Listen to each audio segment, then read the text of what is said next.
Que a paz e uma bênção divina acompanhem o dia e a semana de cada pessoa que nos escuta hoje. Bom, imaginem a seguinte cena. A gente constrói o supercomputador mais avançado de toda a história da humanidade. A gente reveste ele inteiro com ouro maciço, com prata. Ouro e prata. Isso. E aí instalamos, as melhores lentes fotográficas no lugar dos olhos, os microfones mais sensíveis do mundo no lugar dos ouvidos, alto-falantes super potentes. Sabe, a máquina fica esteticamente perfeita. Ela parece viva. O auge da tecnologia, né? Exato. Mas, lá no finalzinho do projeto, a gente simplesmente esquece do detalhe principal. Ninguém ligou o equipamento na tomada. Nossa, falta energia. Pois é, ele não tem energia, não tem fôlego nenhum. Fica ali só um pedaço de metal caríssimo e, no fim das contas, totalmente inútil. E hoje o nosso mergulho profundo nas fontes vai descobrir como um texto de milhares de anos atrás usou exatamente essa mesma ironia cortante, sabe? Para fazer um diagnóstico psicológico bem brutal sobre a humanidade. É um paralelo perfeito. E, bom, nós vamos mergulhar num texto que, assim, à primeira vista, para quem lê hoje, pode parecer só mais um poema religioso antigo. Mais do mesmo, né? Exato, mais um cântico. Mas quando a gente examina de perto, ele se revela como uma estrutura lógica, assim, argumentativa e muito brilhante. É tipo um verdadeiro tribunal literário. E para essa nossa análise de hoje, a gente trouxe trechos da Bíblia de Estudo Nova Almeida Atualizada, a NAA, focando ali especificamente no Salmo 135. Um texto riquíssimo. Muito. E para ajudar a destrinchar isso, a gente vai usar as notas do comentário bíblico de um estudioso chamado Alan P. Ross. Porque a nossa missão hoje não é só fazer uma leitura devocional rápida. Com certeza não. A gente quer decupar esse texto, entender como o autor consegue entrelaçar coisas como a natureza indomável, a história sangrenta de um povo e a psicologia humana mais profunda. Tudo isso para criar um contraste. De um lado, essa ideia de um Deus vivo e soberano, e do outro, a futilidade absurda de confiar em coisas feitas pelas mãos humanas, sabe? E o que torna essa missão tão fascinante é que o autor não tá, só pedindo pra galera cantar de forma cega, né? Ah, canta aí, pronto. Não tem nada de cego nisso. Não, ele tá construindo um caso lógico mesmo. Ele apresenta evidências tangíveis do cosmos, da história, tudo isso para provar o ponto dele antes de exigir qualquer tipo de lealdade de quem tá ouvindo. Bom, então vamos começar pelo começo. O texto já abre com um chamado enorme, parece até que ele pegou um megafone, sabe? Ele convoca os, entre aspas, servos do Senhor, e especificamente aqueles que estão na casa do Senhor. A equipe do templo, basicamente. Isso, ele tá falando direto com a classe sacerdotal, o pessoal que bate ponto lá todo dia nos átrios do templo. Ele chama essa equipe pro louvor e o motivo que ele dá de cara é que esse Deus é bom e que escolheu aquele povo, Jacó, Israel, para ser o seu tesouro especial. Mas olha, o que mais me chamou a atenção nas nossas fontes não é nem só o conteúdo, é como essa abertura foi escrita. Porque o comentário do Ross, ele aponta que a composição desse poema é super peculiar. Ele chama o texto de um mosaico. Um mosaico, exatamente. O poema inteirinho ele é construído a partir de pedaços da lei, dos livros dos profetas, de vários outros salmos. Tipo um Frankenstein literário. Quase isso. O autor vai pegando frases, imagens, conceitos que já estavam circulando na literatura hebraica e vai costurando tudo. Essa abertura mesma, ela constrói direto em cima de um salmo anterior. Ele usa quase as mesmíssimas palavras. Cara, como se fosse um álbum de grandes sucessos, né? Aquela playlist que a pessoa curou a dedo ali com a história de Israel. Um baita de um mashup. Mas, vou fazer o papel de advogado do diabo aqui rapidinho. Manda. Se um autor de hoje em dia faz isso, né, simplesmente copiar e colar pedaços de outros livros para montar o dele, a gente ia gritar plágio na mesma hora. Ah, sem dúvida. Ou iam dizer que é muita falta de criatividade. Pois é. Então, por que usar essas frases emprestadas de outros textos em vez de, sei lá, sentar e escrever uma coisa totalmente inédita? Então, essa é uma barreira cultural imensa que a gente tem que cruzar para entender o mundo antigo, sabe? Porque hoje, no nosso lado ocidental, a gente idolatra a originalidade. Tem que ser inédito. Tudo tem que ser um novo hit, a novidade. Exato. Mas na cabeça do pessoal do Oriente Próximo Antigo, a originalidade não era o objetivo principal da arte de uma comunidade.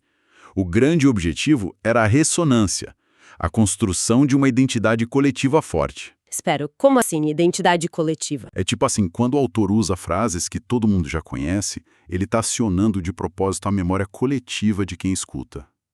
Cada nova geração que canta aquelas palavras está ancorando a fé na mesma base dos antepassados. Ah, entendi. Fica familiar. Sim, cria uma linguagem teológica comum.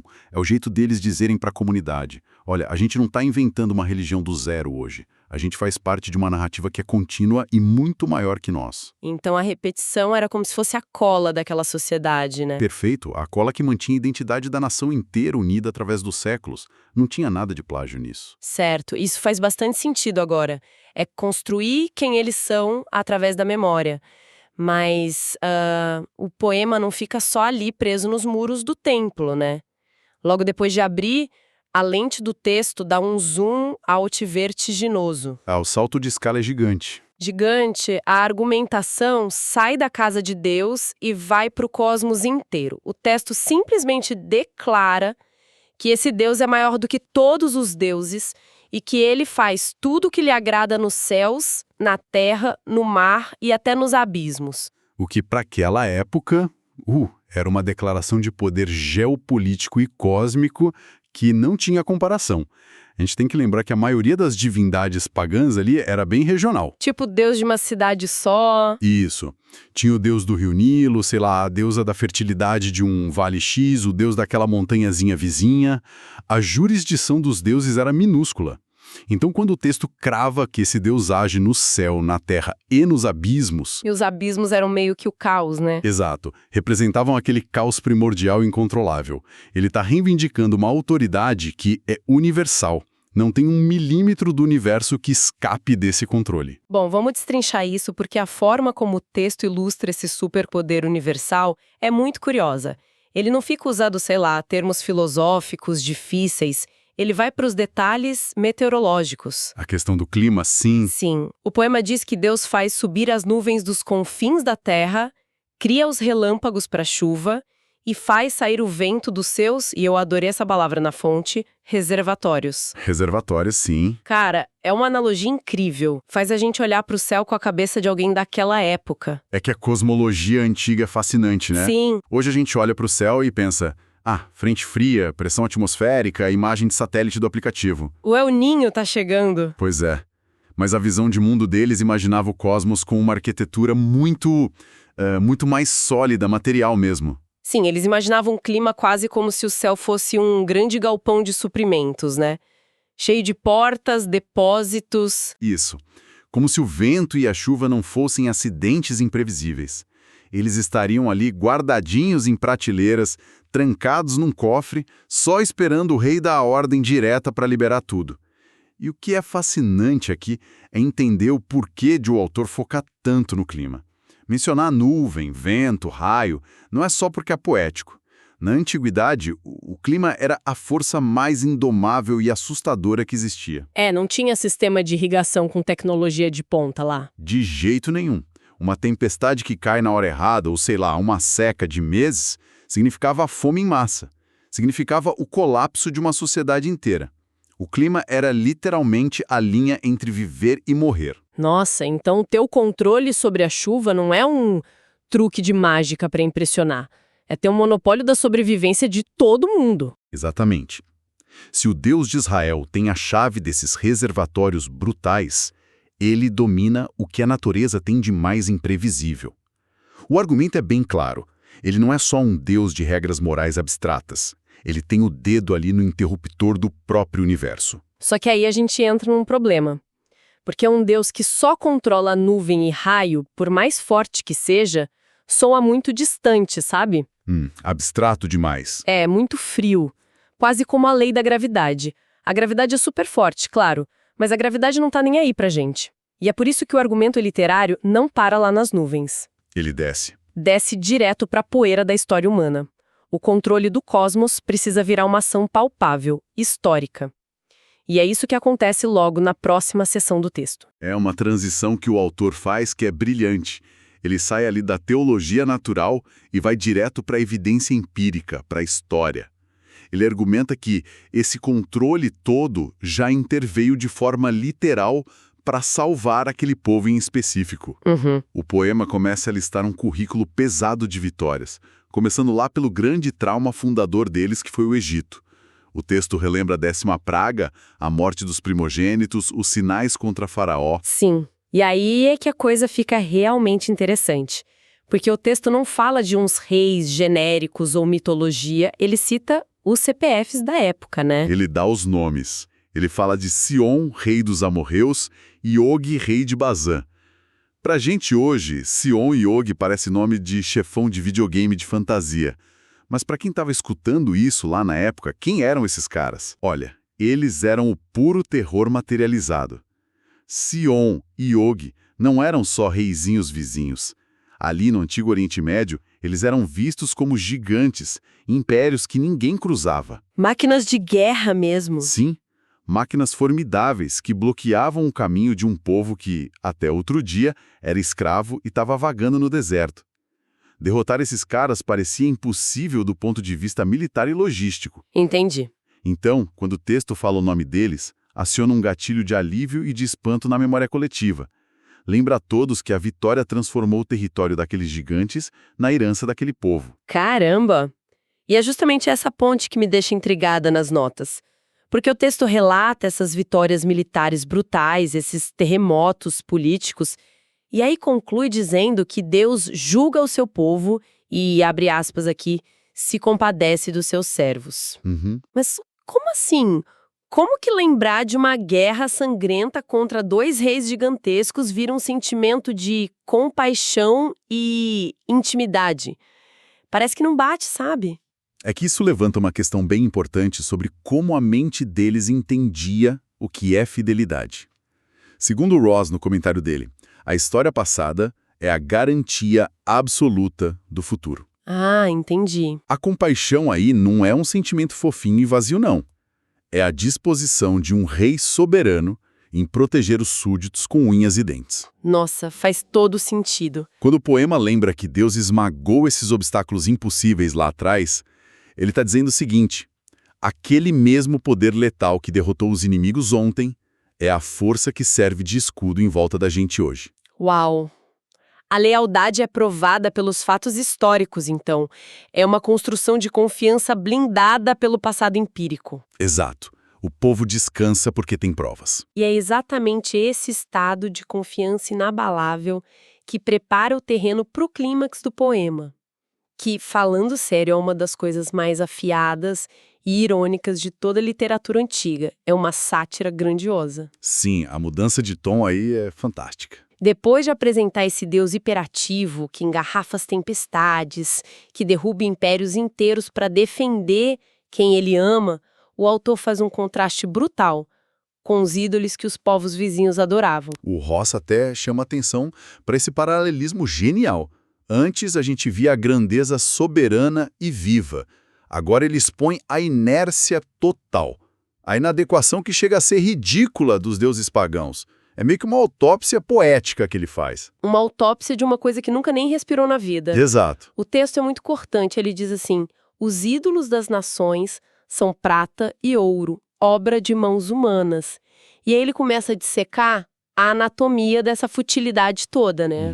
Parte por parte. Eles têm boca, mas não dão uma única palavra, têm olhos, mas não enxergam nada, têm ouvidos, mas são surdos para o choro de quem está ali adorando.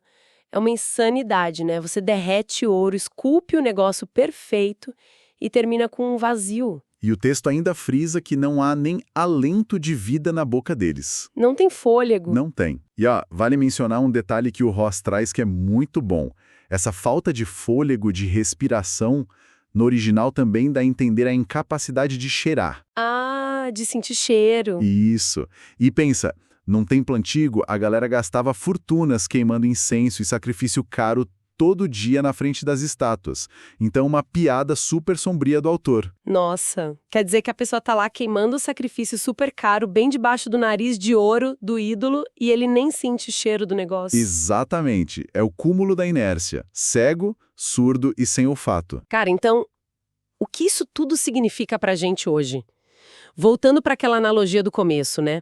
É como se a gente fizesse um robô com inteligência artificial, gastasse milhões no design do Vale do Silício, com prata, com ouro. Uhum. Com as melhores câmeras. Câmeras, microfones, ele parece super capaz de resolver a vida.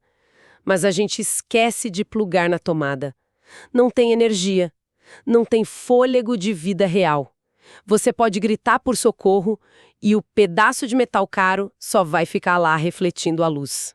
E sabe, se a gente conectar isso a um contexto maior, a gente percebe que a crítica do Salmo não é só sobre o pessoal que mexia com metalurgia lá atrás. O autor está fazendo uma análise psicológica que é muito atual, muito moderna. Muito mesmo. Porque o nocaute real do argumento não está em dizer que a estátua é cômica. Está na consequência devastadora que se dedica a ela. O verso 18 dá o veredito. Tornam-se semelhantes a eles os que os fazem e todos os que neles confiam. Essa frase é pesada. Tornam-se semelhantes a eles. Quando eu li isso nas notas, eu parei. O peso disso é gigantesco. É o ápice absoluto, né? A ideia é que adorar algo inanimado, algo cego, transforma o ser humano numa coisa inanimada e cega também. Uhum. É uma lei de espelhamento psicológico. Nós viramos o reflexo daquilo que a gente mais reverencia. Se a sociedade bota todo o tempo e amor numa coisa estruturalmente vazia de vida, a comunidade se esvazia. A pessoa perde a própria humanidade no fim das contas. Exato. A idolatria não é perigosa só por ser uma teologia errada.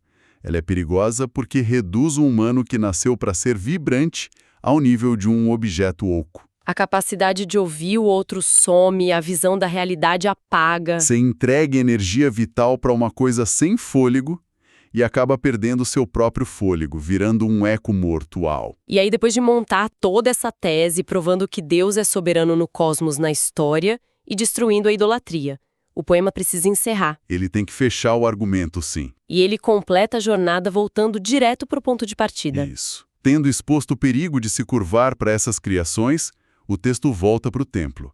É a conclusão lógica. Se os ídolos são surdos e deixam as pessoas inertes, qual é a única atitude sensata para quem foi salvo por um Deus vivo? Reconhecer e adorar. Exato. O reconhecimento público. Mas, olha, prestando atenção na estrutura que as notas mostram, o convite lá do final dá uma mudada, né? Lá no começo, o autor só chamou quem estava nos átrios, ou seja, a liderança sacerdotal que batia ponto no templo. Um grupo bem restrito. Mas na conclusão, parece que a câmera abre e a multidão aumenta muito.